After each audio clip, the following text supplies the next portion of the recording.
Mon nounours, qu'est-ce que tu fais? Oui, mon nounours. Tu me fais un petit bisou? Petit bisou? Merci, maman. Il y a des poils partout. Comment ça se fait?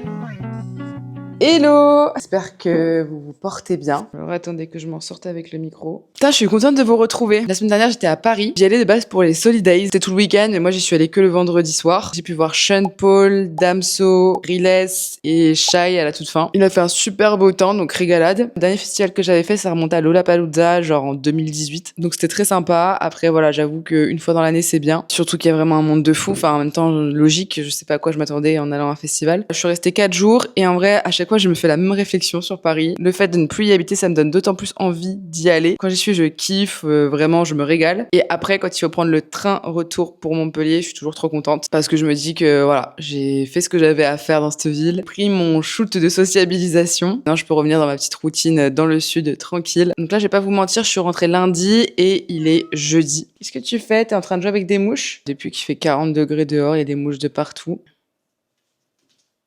Tu grailles des mouches, toi, maintenant?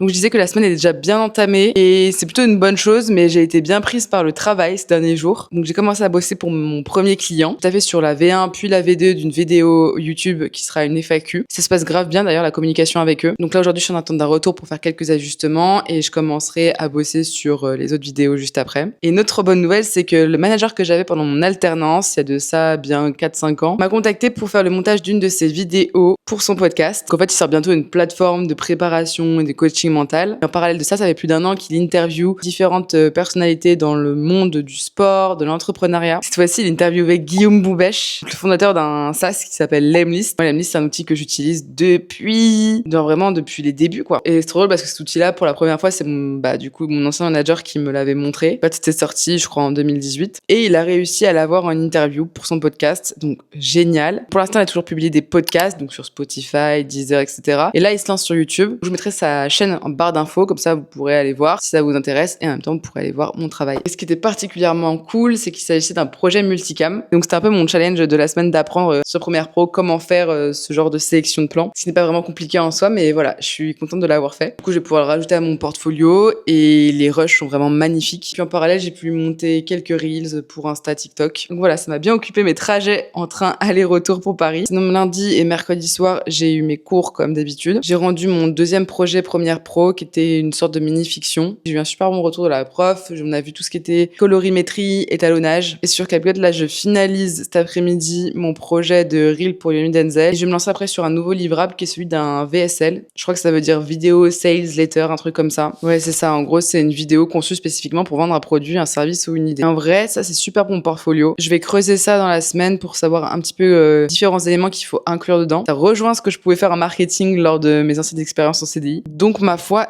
excellent. Quand je vous reprends, je suis dans mon bureau et je suis avec aussi mon meilleur ami, le ventilateur. Je vais parler que comme ça maintenant. Je vais vous montrer du coup à quoi ressemble mon reel pour Yomi. On est constamment bombardé de dopamine. Les jeux vidéo, Netflix, YouTube, notifications sur son téléphone, Instagram ou encore pire, chaque nouvelle vidéo qu'on ouvre sur TikTok. Tout ça, ça sécrète de la dopamine. Et en fait, on est un petit peu comme des robots qui sont constamment stimulés.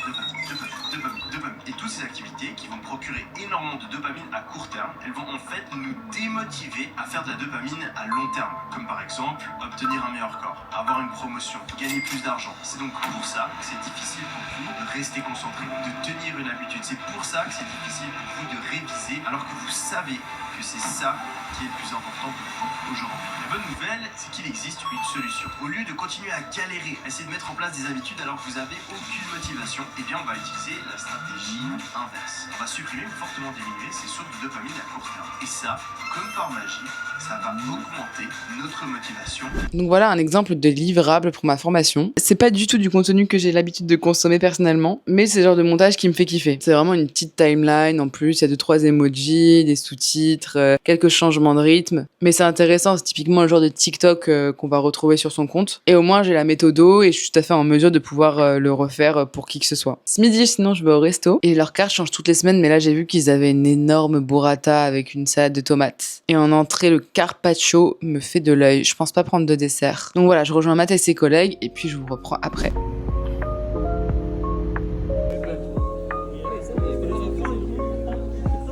Bon, bah j'ai bien mangé, je me suis encore pété le bide. Il fait actuellement une chaleur.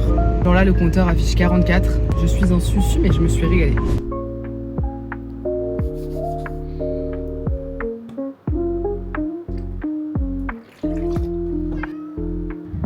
Qu'est-ce que vous voulez, madame? Bon, on se retrouve bien plus tard. Il est 22h16. Je devais aller au sport, je devais aller marcher. En fait, j'étais prise dans le flot du montage vidéo. Alors là, typiquement, ce que je viens de faire, je sais que c'est pas bien du tout. En fait, en ce moment, je sais pas, je suis prise dans une frénésie du montage. Comme j'ai envie de progresser hyper vite, j'ai du mal à dire stop. Et en fait, je me rends compte que je fais passer des trucs qui sont très importants, comme le sport, au second plan. Chose qui ne va pas du tout. J'ai beau me donner des excuses avec le fait que je cours moins parce qu'il fait chaud. Certains soirs, j'arrive pas à prioriser les bonnes choses. Genre là, typiquement, j'ai cours jusqu'à 22h le lundi soir. Le mercredi, c'est tendu aussi, je finis tard. En fait, après mon cours, j'ai encore envie de faire du montage. Je crois que je suis accro. En soi, pour l'instant, ça va encore parce que c'est pas tout le temps. Cette semaine, je suis allée au sport une fois. J'ai encore le temps d'y aller demain et ce week-end. Mais en fait, je me rends compte que je suis beaucoup plus productive le soir. Même quand j'étais en CDI, de manière générale, j'aimais trop taffer le soir. Et là, encore plus que je fais un truc qui me plaît foncièrement, je me dis, mais putain, je peux pas gâcher ces précieuses heures. Enfin bref, je me plains d'un truc qui est vraiment nul en soi, mais c'est intéressant, je trouve. Comment tu priorises les choses dans ta journée. Et clairement, pour moi, même si ça me fait un bien fou le sport et que je suis trop contente quand je l'ai fait, bah, je le fais passer en second plan. Là, je me sens nulle parce que Math y est allée et pas moi. Parce que j'étais prise de cours et j'ai pas eu le temps de me préparer. Après, c'était trop tard. Enfin, bon, bref, je me cherche des excuses comme d'hab.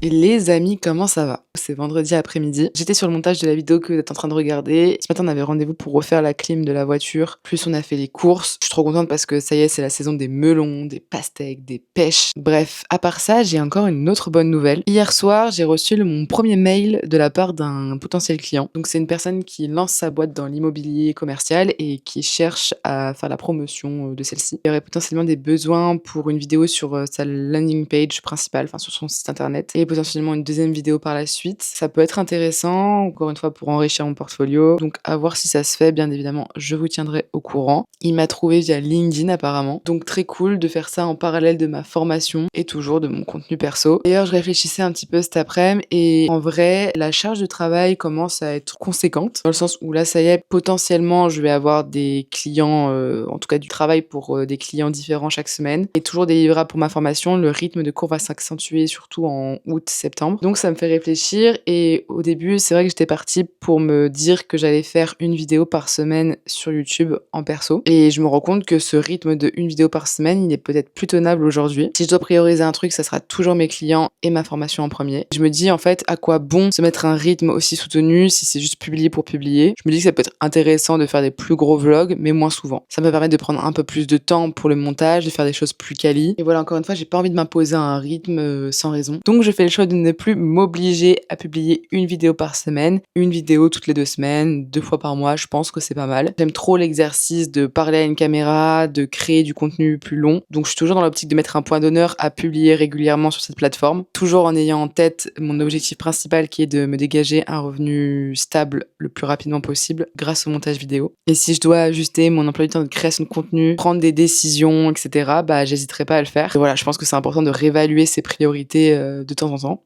Vite atteint, surtout quand c'est très technique. Donc ma première réalisation, c'est que il y a du contenu qui est fait pour une niche et il y a du contenu qui est fait pour tout le monde, pour le grand public. Donc dans ce cas Récemment, j'ai découvert la chaîne d'un youtubeur qui s'appelle Justin Boisson, qui est vidéaste, filmmaker, motion designer. Et en gros, je pense que de base, il faisait beaucoup de vidéos sur le motion design. Et moi, en fait, je suis tombée sur une de ses vidéos où il fait un peu le bilan de ses 4 dernières années en freelance. Et là, tout récemment, une vidéo qui s'appelle Un mois réaliste en tant que freelance, où il parle de ses différents projets du moment. Et c'est typiquement le genre de contenu que j'ai envie de produire à terme. Et en fait, au-delà du fond, la forme est oufissime. Bon, évidemment, la qualité de la vidéo est folle parce qu'il utilise une caméra spéciale. Mais au-delà de ça se voit qu'il réfléchit énormément à chaque plan. Il va mettre des objets comme des plantes en premier plan, ça va venir faire le focus dessus. Et quand il va venir s'installer devant la caméra, bam, ça va venir faire un flou sur la plante et le focus sur lui. C'est des petits trucs comme ça que je trouve sont hyper bien pensés. Je trouve que c'est l'exemple même de la personne en qui tu fais confiance directement pour tes projets. Tu tombes sur sa chaîne YouTube, t'as envie de travailler avec lui. De plus en plus, j'essaye que mon algo ressemble à ça, à ce genre de contenu. Alors après, je trouve mon inspiration dans plein de choses différentes. Genre, je sais que je suis beaucoup les vidéos d'Andiella parce qu'elle a un business. Je m'inspire d'autres créatrices de contenu aussi qui sont soit à leur compte, soit influenceuses full-time. J'essaie de plus en plus aussi de regarder s'il y a des monteurs vidéo qui se filment, qui filment leur quotidien. Je suis tombée sur le compte d'Editing by Mathieu il y a pas longtemps, qui fait aussi quelques vlogs de temps en temps. Enfin bref, récemment, j'ai essayé vraiment de revoir un peu le type de contenu que je consommais pour l'adapter à mes enjeux pro. Et même si je tombe de plus en plus sur des créateurs intéressants, je trouve que très vite, c'est soit des personnes hyper avancées dans ce qu'elles font, soit au contraire des personnes qui se lancent tout juste, qui abandonnent très vite. En tout cas, je vois qu'il n'y a plus vraiment de vidéos sur leur compte depuis le temps. Voilà, je trouve que des personnes qui se lancent à leur compte et qui ont vraiment envie de documenter ça de manière régulière, de parler de leur taf, mais aussi de leur vie un peu perso, de ce qu'elles font au quotidien, de ce qu'elles aiment, de leur joie, de leurs galères, de leurs doutes. Je trouve que ça manque profondément sur la plateforme, c'est du contenu authentique. Beaucoup de personnes, je pense, peuvent s'identifier. Après, bien sûr, tout dépend de comment tu consommes YouTube. Est-ce que t'es là pour te divertir, pour apprendre des trucs? Moi, je sais qu'il y a un peu de tout ça là-dedans. Mais voilà, en tout cas, je pense que YouTube et bien sûr Instagram, TikTok, c'est un super terrain de jeu. Des fois, quand j'allume ma caméra, je me dis, vas-y, j'ai envie de parler de tel sujet. Et après, je me dis, putain, mais non, ça c'est trop perso. Ou alors c'est trop négatif et j'ai pas forcément envie de le montrer parce que je veux principalement partager le positif. En fait, tout ça, je pense qu'il faut le mettre de côté, pas trop se poser de questions et juste filmer, monter, appuyer sur publier. Au début, je pense qu'il faut vraiment le voir comme ça, sinon à la fin, tu produis rien. Bref, sur ce, je vais pas tarder à aller faire mes pas à la salle de sport. J'espère que tu auras passé un bon moment. Je te dis sûrement à dans 2 semaines. D'ici là, n'hésite pas à t'abonner sur Instagram. C'est là où je vais être le plus présente au quotidien en story et aussi via des posts assez réguliers. J'essaie de publier des reels qui sont un peu comme des micro-vidéos YouTube de moins d'1 minute où en fait je montre une journée type dans ma peau en tant que freelance et en même temps, au lieu de dire ce que je suis en train de faire, je parle d'un sujet qui me semble important et que j'ai envie de partager.